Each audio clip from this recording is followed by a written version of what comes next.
So if I'm a producer and I want customers that go into the store to choose my products over anybody else's, and this is actually what most of the marketing efforts of brands are going to make people choose our products. But what if we can make consumers choose our product before they go to the store? So how can we influence more customers to decide they want to buy my product before they even go to the store? And how can we make consumers decide they want to choose my product before I even introduce them to the product? So how is it even possible? So in the next 15 minutes, I'm going to take you through this process, and I'm going to show you how you can influence more customers to choose your product over anybody else's. Now, we're going to do it with about 10%, maybe even less than the average or the standard budget, the marketing budget that brands are using. So we need a small portion of the marketing budget to create very good influence and make people choose our products more. Now, one word of warning before I go to the actual presentation. This is not some kind of shady, tricky, dark influencing technique. We're not going to send people to buy things they don't really want or they will regret later. So this will work if we actually have a product that is beneficial for our audience. So how do we do this? How do we influence customers to choose our product and go to the store to buy our product and be much more motivated to buy? So this process is divided to three parts. But before I go to these parts, let's look at how brands are promoting their product. So if I'm looking at the efforts that a brand is putting into marketing and advertising, most of them will go to branding and brand awareness and for product promotions. And these are essentials. Well, we have to do this, and these works. But I want to add another layer, okay? Because when I'm doing brand awareness and when I'm doing product promotions, I'm actually making conversation with the audience about my brand or about my products. And what brands do, well, not do enough, some of them not do at all, is having a conversation with the audience about them, about themselves. So if I'm a potential buyer, I'm more interested in thinking and talking about me and my problem and my wants and my needs than I am motivated to think or talk about some product or some brand. So we want to shift some of our conversation with the audience to talk about them, about their problems, and about the things they want to achieve. Okay, so a lot of time it's mixed with our brand awareness or our products, but we want to do only this. We want to talk to people about themselves. Now, when we do this, when we take some of our marketing efforts and shift them to this kind of conversation, first thing we will notice is that we generate much more interest. So in terms of digital marketing, this will show as higher click-through rates on our ads or content on whatever, and it will generate higher engagement. But the most important thing that we do when we are having this kind of conversation with the audience is we are generating an emotional connection between the brand and the products or the product line with the customers, with the audience. So, and this is what we are aiming for. And when we start doing this, when we start having this conversation, and we do it right, and I'll explain how we do it in a second. So when we do this, we can see that at the end of we call it the funnel. So at the end of the process, people are more motivated to buy, and they will choose our products over, well, more of them will choose our products over anybody else's, even if our products are priced higher, like more expensive, even if they are used to buy other products. So they will switch. Some of them will switch the products they are used to buy to our products. So this is what we are aiming for. This is what we do. So as I said, this process is divided into three parts. First part is to understand the buying profile. And when I say a buying profile, there's a lot of different ways to look at a buying profile. When I'm talking about a buying profile, I'm asking, it's the answer to the question, how do my customers make a buying decision? okay? And we'll go into this in a second. The second part is generating emotional and rational connection between the audience and my brand and products. And the third part is triggering a purchase of the audience. So these are the three parts. Let's dive into them. So we start with the buying profile. This is the shortest part, but the most important part. This takes like a few weeks to understand, and then we can move on. But what I'm suggesting is that our audience is not homogeneous. Of course, we all know that.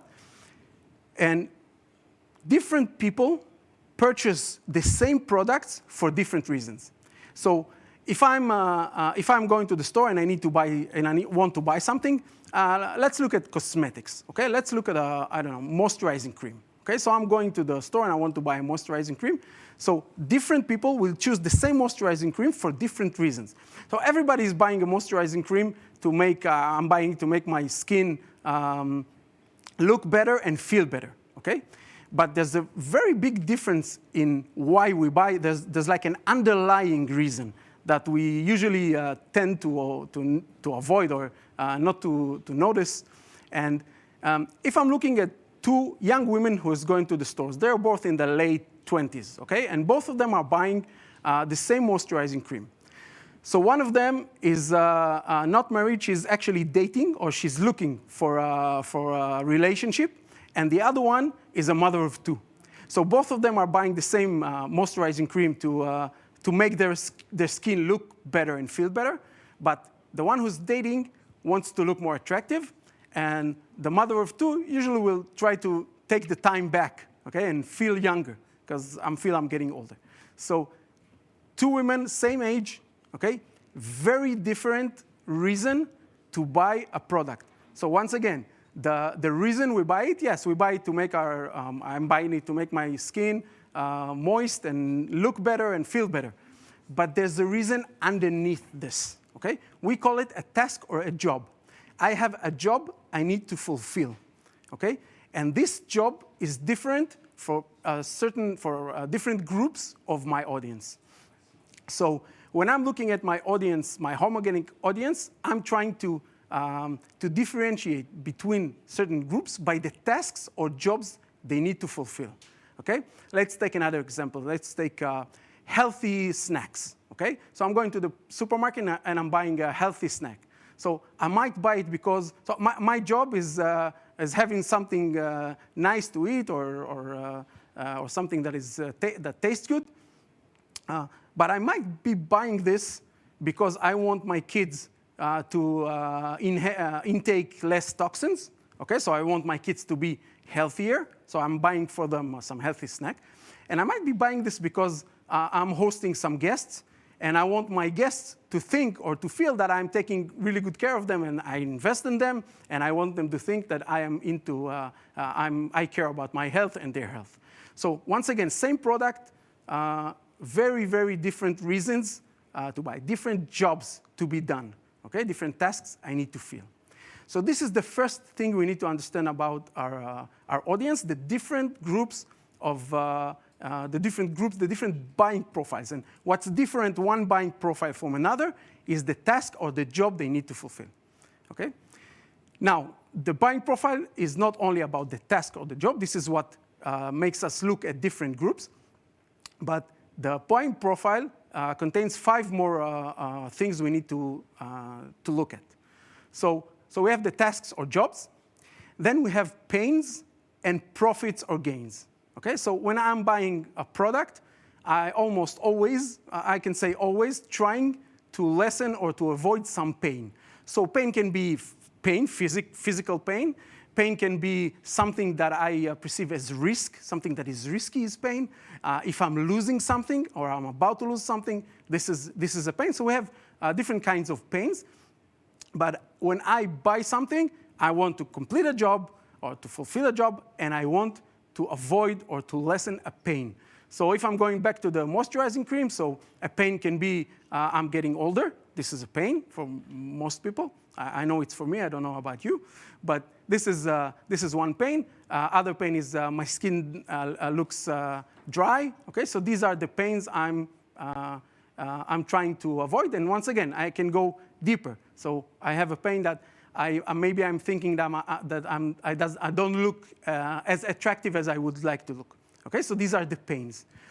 Third thing is the gains or the profit. When I buy something, anything, I would like to gain something out of it. And profit is not only money. Profit can be feel better, look better. There are all kinds of profits. So when we look at a buying decision, when I make a decision to buy something, what I want to do is I want to fulfill a job or a task. I want to avoid or lessen a pain, and I want to generate profit or gain. So when I'm going to sell something, I need to answer these questions. So when I'm introducing my product to the potential customer, the product needs to answer how is it going to help me fulfill my task or my job, me as the customer, fulfill the task or the job, avoid or lessen the pain, and generate the profit or the gain. Okay? Now there are two very, very important things we need to look at, and this is how we feel about a product. Okay? So our decisions are emotional, always. All our decisions are triggered by emotion. So we need to understand how our customer feeling about our product, and we are looking at positive emotions and negative emotions. So positive emotions, I'm going back to that moisturizing cream.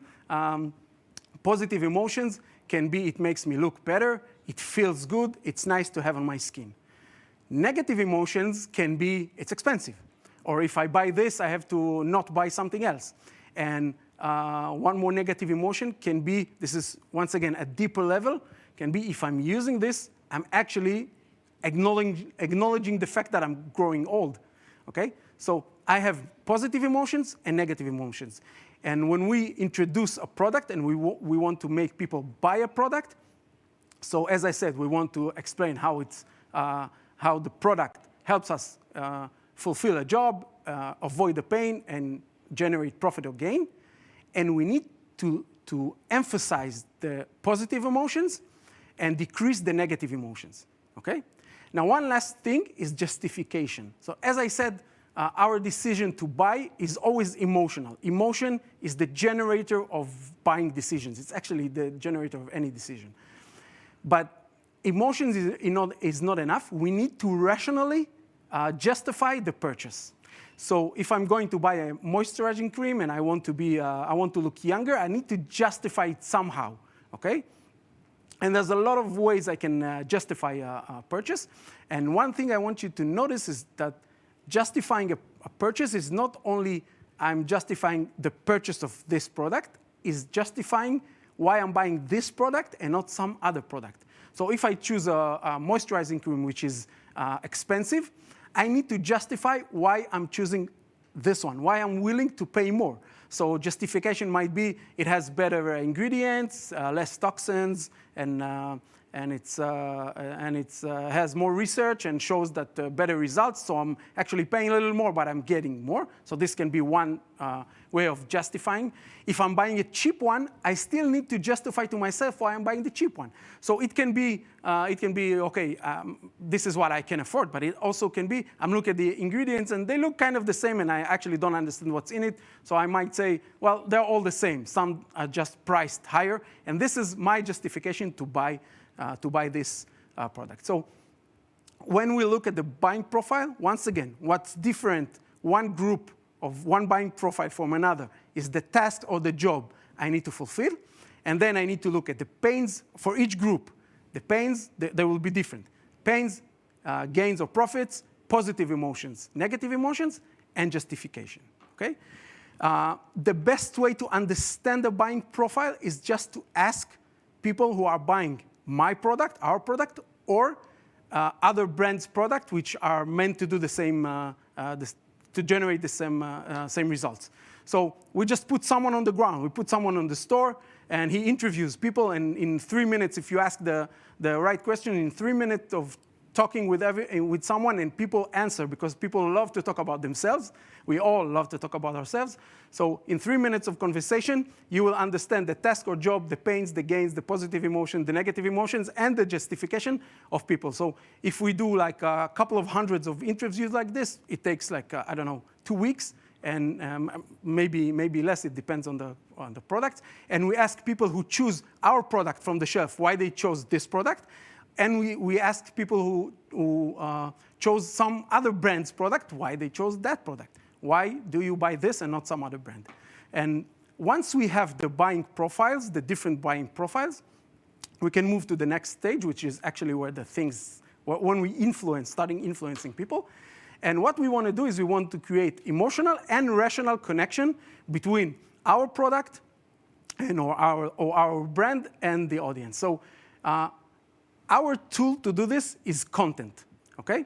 And we use digital marketing or digital platforms as the easiest way to do this, but this can also be done on offline content from all sorts of kinds, from articles and in newspapers to conferences and seminars.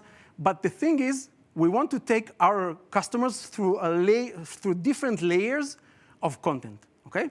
And this is actually how we influence our audience to prefer our brand or our product even before they go to the store or even before we introduce the product. So we have 3 basic layers we work with. The first one is why. The second is how, and the third is who or what. So when I'm talking about why, is I'm answering the question, why even buy a product of this kind? So in this content, I will not talk about my product at all. I will talk only about the customer and his or her problems or the results they want to generate. Okay? So I can talk about aging, I can talk about dating, I can talk about hosting people and entertaining. So my main goal in this layer is identify the people who are relatively, or they are belong to this buying profile, because if I'm talking about dating, okay, so I identify people who are dating right now, okay? And I want to make I want the people to identify themselves in the story I'm telling. So if this is a content about 5 ways to look better when you're going to a date, okay, so someone who is dating can see themselves inside this story and relate to it. So this is all I want to do on this level. The second level will be how. How? This is where I'm starting to educating my customers. So I want to educate them on how they can solve the problems. I want to educate them on how they can get the results they want. And most important, I want to educate them why to choose my product and why my product will be the best solution for them without talking about the product. So I will talk about features or ingredients or techniques or how this works. Okay, so I'm trying to answer the question, what needs to be done in order to get the results you want, okay? And only then, after my customers touched my content of why and how, only then I will talk about who or what. So who is the brand and what is the product, okay? So, and I will show them how my product is answering all the things they want to generate, because that's what I told them before. So I'm actually educating people and creating the want, okay? Most people will refer this to the need, but it's not really need, it's want. So I'm generating the want with people. I'm making people want my product even before I introduced it to them, okay? And only then I will go to who or what. And then comes the third ingredient, or the third phase of this process, and this is triggering a sale, and this is where advertising comes in. This is where I do limited time offers and ad campaigns and getting people to my store and all the things most brands are already doing. Only when I do this, after I educated the people why they should choose my product, I will have a much better return on investment on my ad spend or my advertising budget. So this is what we want to do. We want to create, to influence people to choose our product, create the want, make them want what I'm about to offer them, and then offering them. And if I'm taking 10% of a brand's advertising budget, and I put it to work this way, this will make magic, okay? And it will make magic without changing, without making any revolutions. We still do what we do, we just add another phase. So we educate people, and we help them make the decision to buy our product, okay? So this is how this thing works. I encourage you to try it, and to take some of your marketing budget or your advertising budget and put it to work this way. So if you have any questions, you want to know how this can work for you, you're very welcome to contact me. Just email me or Viber me. I made a local number, so it will be easier for you. This is Serbia number. So just contact me. I promise to answer any questions you have. Thank you, Moty. I just wanted to say you have a Serbian number, so you're here. That's it. You talked a lot about emotions, and through your studies, we know that we make a decision, and then based on our emotions, and then 11 seconds after we try to rationalize all of that, because our brain is emotional brain. It's 300 million years older, so our brain is the same. So what is different, Because you talked a lot about emotions, motivations, but that's the same, So what changed? Well, actually, we all operate the same. We make the same decisions. That's why it doesn't matter what are you trying to sell. Okay, people make decisions exactly the same way. Okay, what we want to do is we want to trigger the emotions and the rationalization or the justification for buying before the customers meet our product. Okay, so if I go to the store and I see a product, and how advertising usually works is I remember some advertising I see, and this triggers some emotions, okay? We wanna do it the other way. We want to create the emotions before we go to the store and see the product. We want to make people want to go to the store and buy the product. And this is what makes this system works better and generates a higher return on investment. Thank you so much.